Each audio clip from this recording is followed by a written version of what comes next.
Hello everyone. I'm going to talk about UT Helper to utilize unused cores for high-performance computing and data analytics.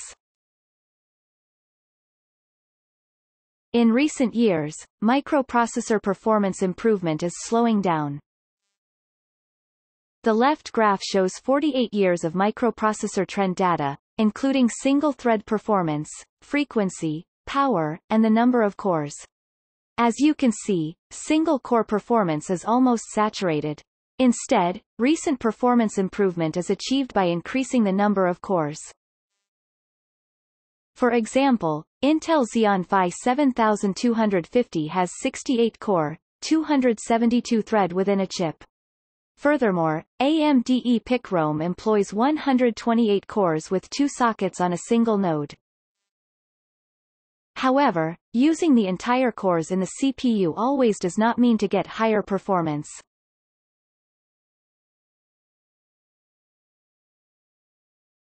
Due to restriction of power consumption and heat dissipation, it is impossible to use all the cores in the CPU at full speed simultaneously. The power supply is insufficient and thermal density is too high to remove heat from the CPU. Actually, in the case of all-core operations, the core frequency is slowed down. For example, the Intel AVX 512 clock is slowed down with 1 GHz from the integer clock in maximum based on the CPU utilization ratio. Also, memory bandwidth limitation becomes a bottleneck. We can observe fewer cores may offer better results in memory-bound cases. For example, in Xeon Platinum 8280, Cascade Lake processor, the best result of the stream benchmark is using 32 out of 56 cores. So far, to get a good performance, the users should determine the appropriate number of the parallelism by themselves, but it is challenging to optimize. In usual HPC system, the compute node is occupied by a single job, and novice user tends to specify the maximum number of cores without thinking. However, as I mentioned in the previous slide, the optimal number of parallelism differs from the application, and it may change dynamically. This graph demonstrates the optimal number of cores in the case of each neural network on AI benchmark.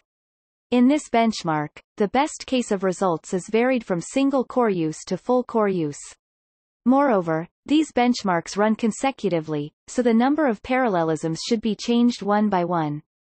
In total, to achieve the best efficiency, it is necessary to change setting on the way the application is running, but it is difficult to investigate optimal conditions in advance.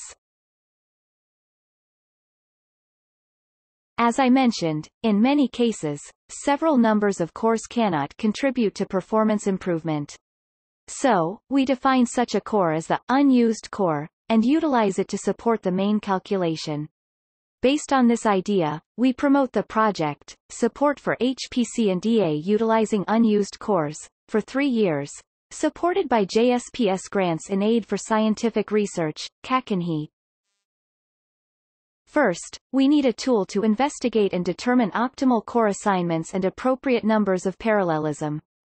This tool simultaneously allows us to manage the unused cores. The subtask should not affect the main calculation, so we have to check the impact during execution. We want to realize this mechanism within the userland without administrative permission. Next, what can we do with the unused core? We will develop the framework, UT Helper, for utilizing unused cores as the command line tools and libraries. The current plan of research and development is followings: in situ performance profiling for measurement and arrangement, auto-adjust parallelism, cache prefetching, auto-adjust power budget, and hiding communication and file I/O, for improving total performance and power efficiency. On-the-fly analysis during the simulation and in situ visualization. Language extension using directive for specifying prefetch data, policies, and QoS. In summary, we are now studying how unused core can be utilized. Currently, we are developing an easy-to-use tool for achieving optimal core settings properly. We believe that we still have some room to improve the total performance utilizing unused cores.